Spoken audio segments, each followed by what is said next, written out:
یہ عربوں کے پاس چھوڑ دیا گیا. اس وقت جو بادشاہ ہیں شاہ حسین اردن کے، ان کے دادا سب سے بڑے غدار وہی تھے، لہذا ان کو اس علاقے کی بادشاہت دے دی گئی. اس کے بعد نجد سے تحریک اٹھی ہے، وہ سعودی جو خاندان ہے وہ نجد سے اٹھا. نجد میں اس وقت کچھ بھی نہیں تھا، وہ تو صرف ریت کے تودے تھے اور کچھ بھی نہیں، لہذا ادھر کسی استعماری قوت کو دیکھنے کی ضرورت ہی نہیں تھی. وہ تو بعد میں تیل برآمد ہوا، اس کی حیثیت ہو گئی، اور یہ امارات کا علاقہ جو ہے اس کی دنیا میں اب گویا کہ یوں سمجھیے کہ جو سب سے زیادہ اہم علاقے ہو سکتے ہیں روئے ارضی کے نقشے پر، ان میں سے ایک وہ ہو گیا. لیکن یہ اس وقت کی بات میں کر رہا ہوں، کوئی حیثیت نہیں تھی، لہذا اس کو چھوڑ دیا گیا. یہ ہے تاریخی پس منظر، یہ لکیریں جو کھینچی گئی ہیں. یہ ایک ملت اسلامیہ کو جو قومیتوں میں تقسیم کیا گیا، پھر نعرے لگوائے گئے المصر للمصریین الشام للشامیین. اب شامی ایک علیحدہ قوم ہو چکے ہیں، مصری ایک علیحدہ قوم ہو چکے ہیں، عراقی ایک علیحدہ قوم ہو چکے ہیں. یہ ساری تقسیمیں استعمار کی پیدا کرنا ہے، اس کا کوئی تعلق اسلام کے ساتھ نہیں. اب ضرورت تو اس بات کی تھی کہ استعمار کے پنجے جب یہاں سے کچھ ہٹے، دوسری جنگ عظیم کے بعد ایک دور آیا، امریکہ ابھرا ہے دنیا کی عالمی سطح پر سیاست میں. اس کے ہاں کچھ آزادی کے تصورات تھے، اس نے بھی سپورٹ کیا. برطانیہ کمزور ہو چکا تھا، وہ اتنے بڑے علاقے کو ہولڈ نہیں کر سکتا تھا. ہندوستان بھی آزاد ہوا، پھر یہ کہ اور دوسرے علاقوں سے بھی اس کو پسپائی اختیار کرنی پڑی. استعمار کے پنجے جس طرح بھی ہوئے، ان کے سینوں سے، عربوں کے سینوں سے جو ہے گویا کہ وہ ہٹے. لیکن امریکہ نے ایک اپنی بہت بڑی حکمت عملی جو اختیار کی، عالم عرب کے سینے میں اسرائیل کا خنجر پیوست کر دیا تاکہ یہ کبھی آزاد نہ ہو جائیں، ہمارے انگوٹھے تلے رہے، ہماری پالیسی گورن کرے. یہ استعمار کا دوسری جنگ عظیم کے بعد جہاں برطانوی استعمار، فرانسیسی استعمار رفتہ رفتہ یہ ہٹنے شروع ہوئے. صدر ناصر نے انگریزوں کو اٹھا کر پھینکا میڈیٹرینین میں اور دوسرے جگہوں سے.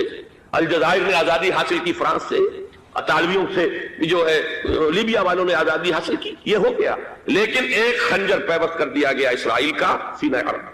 اس صورتحال میں ظاہر بات ہے کہ ایک تو بڑی آئیڈیل پوزیشن تھی کہ پورا عالم اسلام متحد ہو، لیکن وہ تو بہت دور کا خواب معلوم ہوتا ہے.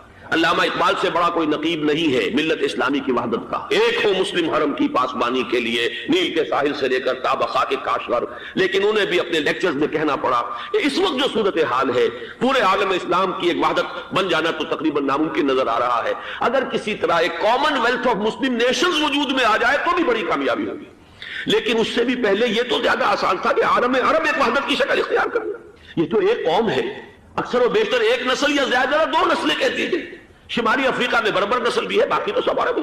یہ پورا عالم ایک نسل، ایک زبان، پورے اتنے رقبے کے اوپر بولے جانے والی ایک زبان، یہ تو ایک ہو جائے.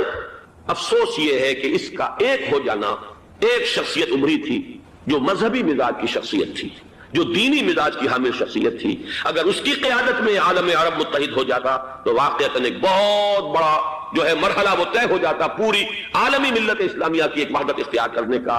وہ شخصیت تھی شاہ فیصل شہید کی. اور اس لفظ کے ساتھ ہی آپ کے ذہن میں آ گیا ہوگا کیوں انہیں شہید کر دیا گیا، کس نے کیا کرایا، کہاں سے تعلیم حاصل کر کے آیا تھا وہ جس نے شہید کیا شاہ فیصل شہید کو.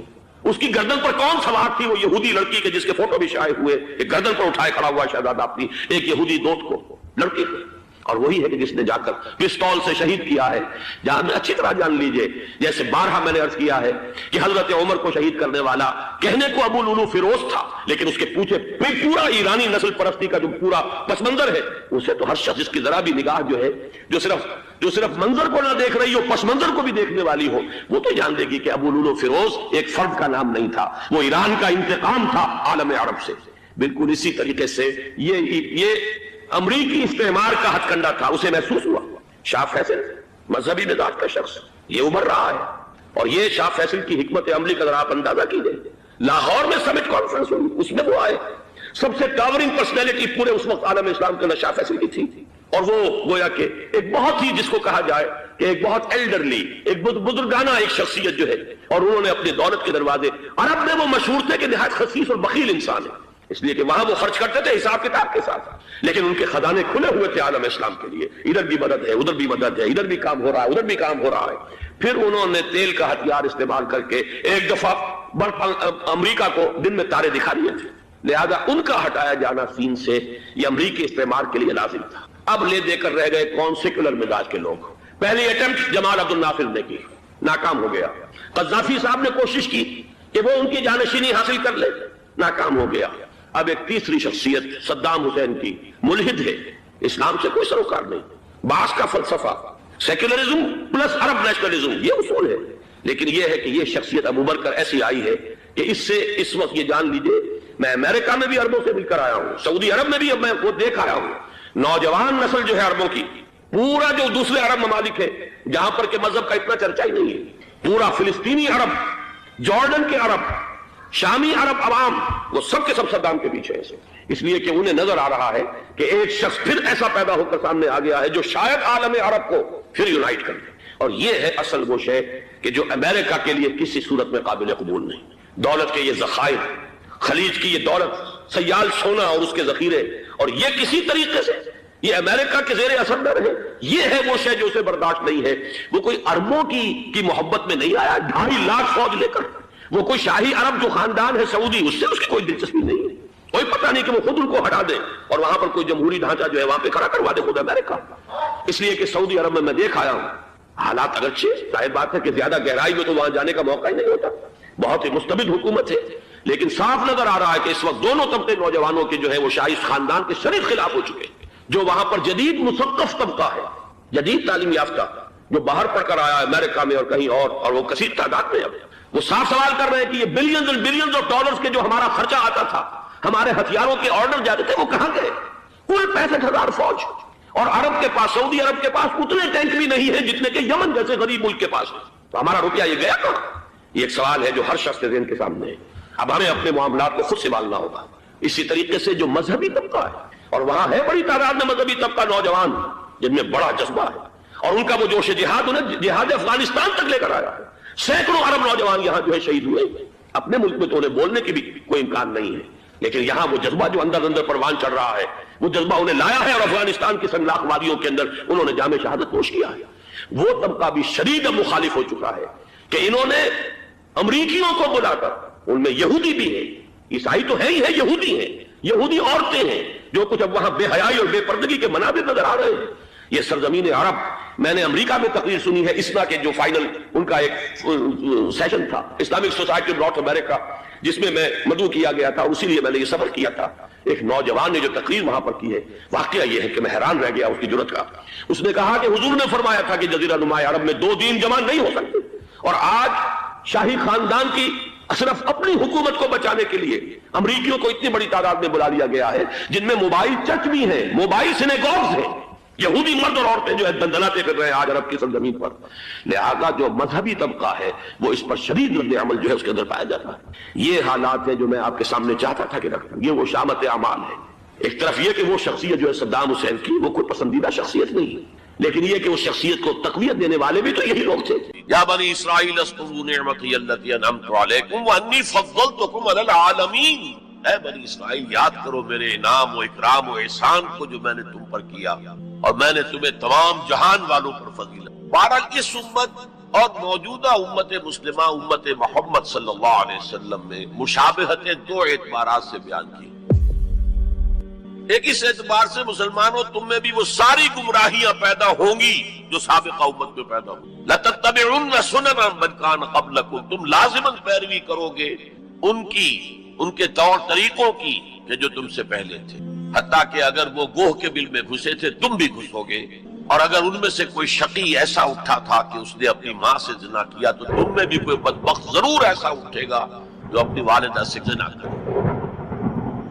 تو یہ تو ہے گمراہیوں کا معاملہ، امت کے اندر پیدا ہونے والی اعتقادی اور عملی گمراہی. چنانچہ اس کے ضمن میں جو 10 رکوعوں پر مشتمل فرد جرم عائد کی گئی ہے بنی اسرائیل پر سورہ بقرہ میں، 5ویں رکوع سے شروع ہوتی ہے بات اور 15ویں رکوع کے آغاز تک چلتی ہے.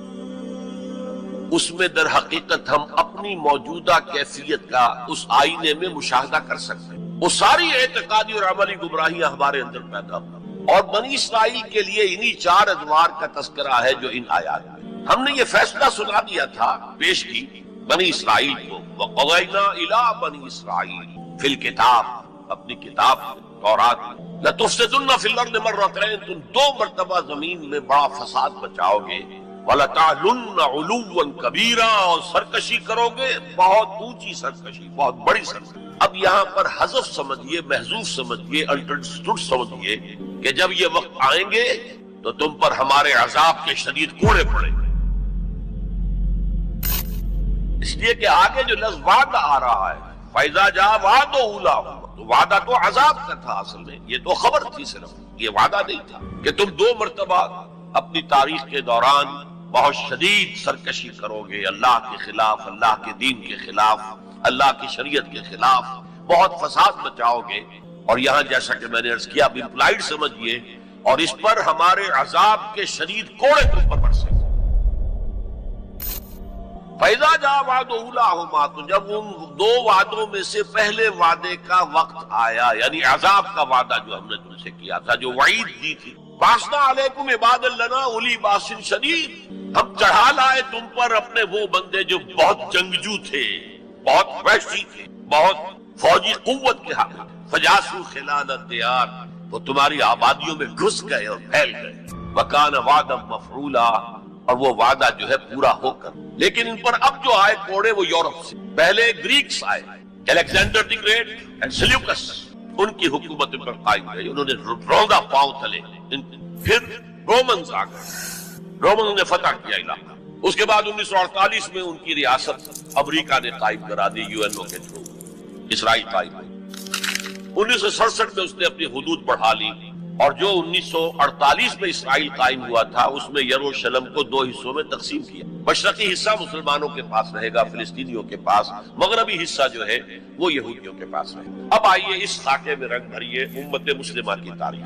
دور بنو عباس تقریباً 600 برس کا ہے یا 500 برس کا، ان میں سے 200-250 برس ان کے بڑے عروج، پوری مملکت ایک تھی، کنٹرول ایک تھی. پھر جیسے ہمارے ہاں سلطنت مغلیہ کہنے کو تو 1857 تک رہی ہے، ظاہر بات ہے کہ وہ اصل جو دور تھا وہ اورنگزیب عالمگیر پر ختم ہو گیا تھا. اس کے بعد تو کھنڈر بتا رہے ہیں عمارت عظیم تھی، عمارت کو گرتے گرتے وقت لگتا ہے. اسی طرح اس کے بعد اس وقت پھر جب اور ان کے ہاں عیاشیاں شروع ہو گئیں، کوہ قاف کا سارا حسن نسوانی لا کر محلوں میں، ہزاروں کی تعداد میں کنیزیں ہیں، ناو نوش ہے، رقص و سرود ہے، کیا نہیں تھا جو ہوا ہے. زوال عوام کے اندر بدعات، رسومات، یہ ساری چیزیں ہوئی تو اللہ کے عذاب کے اب کوڑا پڑا، پہلا کوڑا زبردست. جیسے وہاں 2 حصوں میں آیا تھا، کاربن کاپی بتا رہا ہوں آپ، حزب النال بالنال. پہلے شمال سے آئے کروسیڈرز، صلیبی ہورڈز، انہوں نے میڈیٹرینین کا سارا ساحلی علاقہ تہس نہس کر دیا، اور 1099 میں یروشلم بھی فتح کر لیا.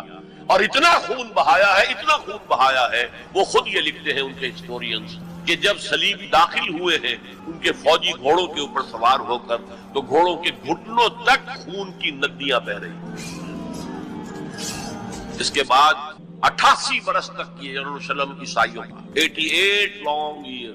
کھویا عربوں نے، واپس لینے کی سکت عربوں میں نہیں تھی. عیاشیوں کی وجہ سے وہ کمزور ہو چکے تھے، کھوکھلے ہو چکے. واپس لینے والا کرد تھا، کرد خون، صلاح الدین ایوبی رحمت اللہ. یہ ہوا 1187 عیسوی میں. 1099 میں قبضہ ہوا، 1187 عیسوی میں واپس لیا. 88 برس تک وہ کروسیڈرز کے قبضے میں. اور اس کے بعد جیسے نبوکڈ نظر آیا تھا مشرق سے، عراق فلسطین کے مشرق میں ہے، تو ہم پر جو طوفان آیا ہے، جو مسلمانوں پر اس وقت عذاب الہی آیا ہے، وہ تاتاریوں کے ہاتھ.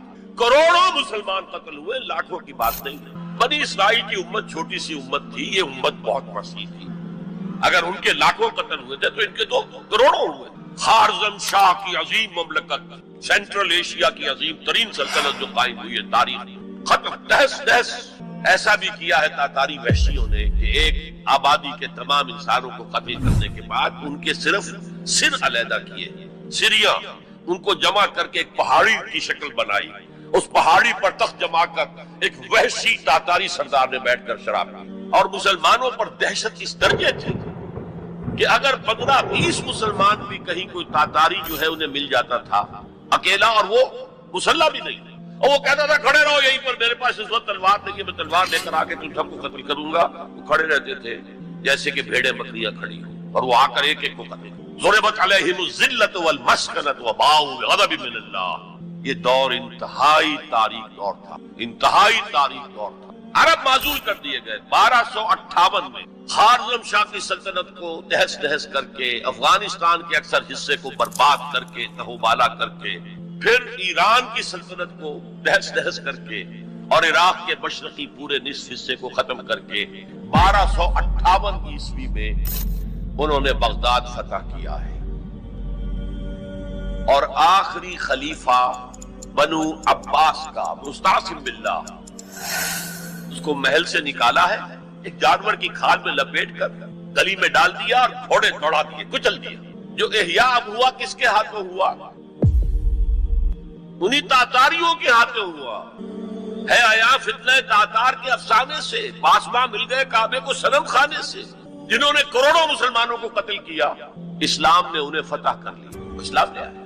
اب جو عالم اسلام کے اندر قوتیں ابھری ہیں، کوئی ایک مرکزی حکومت تو اس کے بعد نہیں بن سکی، اور عربوں کو اس وقت سے جو ڈیپوز کیا گیا، معزول کیا گیا، امت مسلمہ کی قیادت ان سے چھین لی گئی۔ اور یہ وہ بات تھی کہ جو بالکل شروع میں سورہ محمد صلی اللہ علیہ وسلم کہہ دی گئی تھی، ان تتولوا یستبدل قوما غیرکم، اگر تم پیٹھ دکھا دو گے اس مشن کو جو ہم نے تمہارے حوالے کیا ہے تو اللہ تعالیٰ تمہیں ہٹا کر کسی اور کو لے آئے گا۔ That happened in the mid 13th century of Christian year. Fall of Baghdad 1298۔ اب اس کے بعد وہ تاتاری ایمان لے آئے۔ اب تاتاریوں میں سے یہ سب ترک ہے، ترکش ہورڈز، ترکان تیموری جنہیں ہم مغل کہتے ہیں، ترکان تیموری انڈیا میں ان کی مملکت عظیم قائم ہوئی، ترکان صفوی ایران کے اندر ان کی مملکت قائم ہوئی، ترکان عثمانی اناتولیا کے علاقے سے وہ سردار جو تھا ترک سردار عثمان، اس نے آگے بڑھ کر حکومت ایک بنائی ہے، اور وہ جس طرح پھر پھیلی ہے، پورا مشرقی یورپ اس نے فتح کیا ہے۔ ترکوں نے قسطنطنیہ فتح کر کے پھر مشرقی یورپ میں ویانا تک کا جا کر محاصرہ کیا ہے، پورا مغربی ایشیا اس کے تحت آ گیا، پورا شمالی افریقہ اس کے تحت آ گیا۔ جو کبھی گریٹ رومن امپائر ہوتی تھی، بالکل اس پیمانے کی گریٹ آٹومان امپائر دنیا میں قائم ہے۔ یہ سلطنت عثمانیہ، اس میں 400 برس تک خلافت ہوئی، خلافت عربوں سے منتقل ہو کر ترک، اس کے بعد پھر زوال آیا۔ سلطنت عثمانیہ بھی یورپ کا مرد بیمار بن گئی، زوال آتا ہے، ہر کمال راہ زوال ہے۔ یہ جو ہمارے دو دور عروج آئے، ان میں سے ایک میں عربوں کے جو زیر قیادت دور تھا، اس میں یورپ میں داخل ہوئے مسلمان عرب اور بربر جبل الطارق کے ذریعے سے، طارق ابن زیاد کی سرکردگی میں، جو موسیٰ ابن نصیر کے بہت بڑے جرنیل تھے، اور آئیبیرین پیننسولا پورا فتح کر گیا، پورا موجودہ پورچگل اور اسپین پورا کا پورا، پائرنیز کو کراس کیا، سلسلہ کوہ جو ہے جو فرانس کو علیحدہ کرتا ہے اسپین سے، آئیبیرین پیننسولا سے، اور ہارٹ آف فرانس تک پہنچ گیا۔ لیکن وہاں ایک بڑی زبردست شکست تھی، ایک بہت بڑے فرانسیسی سردار نے، یہ 732 کا واقعہ، حضور کے انتقال کے 100 برس بعد، 632 میں حضور کا انتقال ہوا، 732 میں بڑی زبردست شکست ہوئی۔ حالانکہ جبکہ یہ سیلاب جا رہا تھا، تو عجیب بات ہے جو آپ نے شاید کبھی نہ سنی ہو، انگلینڈ میں شہنشاہ تھا ایمپرر ہوسا، HOSSA، وہ ایمان لے آیا، اس نے دیکھا آ رہا ہے یہ سیلاب، میرا بھی ستیہ ناش ہو جائے گا۔ پورا آئیبیرین پیننسولا ان کے سامنے جو ہے وہ پامال کر چکے ہیں، وہ اسلام لے آیا، اس نے وفد بھیج دیا اسپین میں کہ میں تو اسلام لے آیا۔ بعد میں جب مسلمان ریٹریٹ انہیں کرنا پڑا فرانس سے نکل کر اور رہ گئے پائرنیز کے ویسٹ ساؤتھ ویسٹ ہی میں، تو پھر وہ دوبارہ عیسائی ہوئے۔ بہرحال دوسرا ہمارا دور جو ہے، اس کے بعد جو زوال کا دور شروع ہوا ہے، دیکھیے جیسے یہودیوں پر یورپ کی طاقتیں آئی تھی، لیکن وہاں صرف یہ فرق ہے کہ eastern Europe, the Greeks and the Romans, ہم پر جو آئے وہ ویسٹرن سینٹرل یورپ کے۔ ایک بات نوٹ کر لیجئے، ہسپانیہ کی یونیورسٹیوں نے یورپ کو بیدار کی، ورنہ اس سے پہلے یورپ ڈارک ایجز، وہ خود کہتے ہیں ہماری تاریخ کا سیاہ دور، پوپ کی حکومت اتنی شدید تھی، اتنی متشدد تھی، سائنس کی تعلیم حرام، فلسفے کی تعلیم حرام، کسی گھر سے اگر سائنس اور فلسفے کی کتاب نکل آئے گھر جلا دیا جائے گا۔ مسلمانوں کے ذریعے سے جیسے ہمارے نوجوان جاتے ہیں امریکہ پڑھ کر آتے ہیں، آتے نہیں وہیں بیٹھ جاتے ہیں، اکثر و بیشتر واپس نہیں آتے، لیکن یہ لوگ آتے تھے، اسپین کے بالکل ساتھ فرانس ہے، اس کے ساتھ جرمنی ہے، اس سے نیچے ملتا ہوا جو ہے اٹلی ہے، ان تین ملکوں کے نوجوان آتے تھے۔ یونیورسٹیز آف ٹولیڈو، تولیتلا، یونیورسٹی آف کارڈووا، قرطبہ، یونیورسٹی آف گراناڈا، غرناطہ، یہاں سے پڑھ پڑھ کر جاتے تھے۔ اسی کے تحت، اسی کے اثر کے تحت ریفارمیشن شروع ہوئی، اصلاح مذہب اور احیاء العلوم، لیکن بدقسمتی سے اس پوری تحریک میں پوپ کے تشدد اور غلط طرز عمل کے رد عمل کے طور پر مذہب دشمنی آ گئی، چھوڑو مذہب کو، ہٹاؤ۔ اور یہودیوں نے اس جلتی آگ پر تیل کا کام کیا، سیکولرزم کا انجیکشن لگایا تاکہ مذہب اور ریاست علیحدہ ہو جائے۔ اگر مذہب کا ریاست سے کوئی تعلق ہے تو پھر ہماری کیا حیثیت ہے؟ ہم تو یہودی ہیں، مائنیوٹ مائنورٹی ہے۔ اگر مذہب علیحدہ، سیاست علیحدہ، ریاست علیحدہ، تو ہم بھی مکمل شہری ہیں، برابر کے حقوق ہیں ہمارے۔ یہ انہیں سوٹ کرتا تھا۔ پھر انہوں نے پوپ کا جب تک حکومت تھا تو سود ہر سطح پر، ہر نوعیت کا حرام تھا، یوزری بھی اور کمرشل انٹرسٹ بھی حرام۔ لیکن انہوں نے عیسائیت کے دو حصے کیے، جیسے ہمارے ہاں عبداللہ ابن سبا آیا تھا یہودی یمن سے، اور اسلام کا لبادہ اوڑھ کر اس نے مسلمانوں کے اندر الفتنۃ الکبریٰ پیدا کی، اور اس وقت سے جو ہمارے ہاں شیعہ سنی کی تقسیم ہوئی ہے وہ آج تک ہے۔ اسی طریقے سے کرسچینٹی کو انہوں نے پھاڑ کر کیتھولسزم اور پروٹیسٹنٹزم کے اندر تقسیم کی، اور پروٹیسٹنٹس جو ہیں ان کو آلہ کار بنایا ہے۔ سب سے پہلا پروٹیسٹنٹ ملک برطانیہ نے پوپ سے اپنا علیحدہ کیا، چرچ آف انگلینڈ علیحدہ قائم کیا، اپنا بینک سب سے پہلا قائم کیا، بینک آف انگلینڈ، یہودیوں کا بینک۔ بہرحال ان طریقے سے ان یہودیوں نے رفتہ رفتہ رفتہ رفتہ یورپ کو اپنے شکنجے میں کس لیا۔ اب یہ جو رینیسنس ہوا اور احیاء العلوم ہوا اور سائنس کی ترقی ہوئی، نئی نئی ایجاد ہوئی، نئی نئی چیزیں جو ہے وہ انسان نے تلاش کی، دریافت کی، فورسز آف نیچر، اور انہیں جو ہے ہارنس کیا، انہیں ایکسپلائٹ کیا، انہیں استعمال کیا، تو ایک پاور پوٹینشل پیدا ہو گیا سینٹرل یورپ کے۔ اور طاقت تو پھر اپنا نفوذ چاہتی ہے ادھر ادھر۔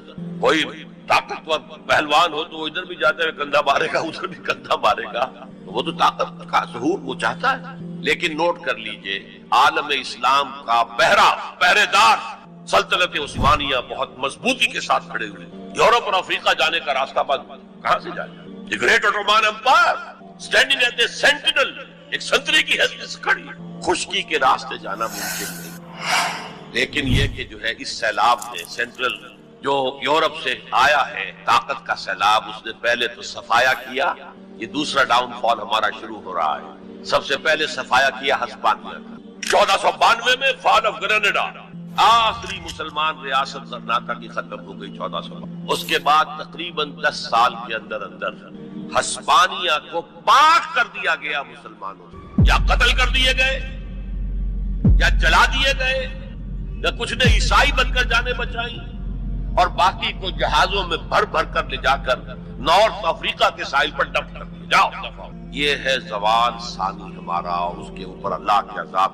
ہسپانیہ 800 برس یہاں حکومت کی، مسلمان کا نام و نشان تھا۔ 1492 میں ہوا تھا فال آف گریناڈا، 1498 میں واسکو ڈی گاما نے راستہ تلاش کر لیا مشرق کا، آٹومان امپائر کو بائی پاس کر کے افریقہ کے مغربی ساحل کے ساتھ نیچے تک جا کر round the Cape of Good Hope, اور پھر وہاں سے مشرق کے جزائر شرق الہند، جاوا، سماٹرا، ملایا، ہندوستان۔ اب یہ کولونیل پاورز اس راستے سے، ہندوستان میں فرینچ بھی آئے، انگریز بھی آئے، پورچوگیز بھی آئے، لیکن باقی سب ختم ہو گئے، انگریز باقی۔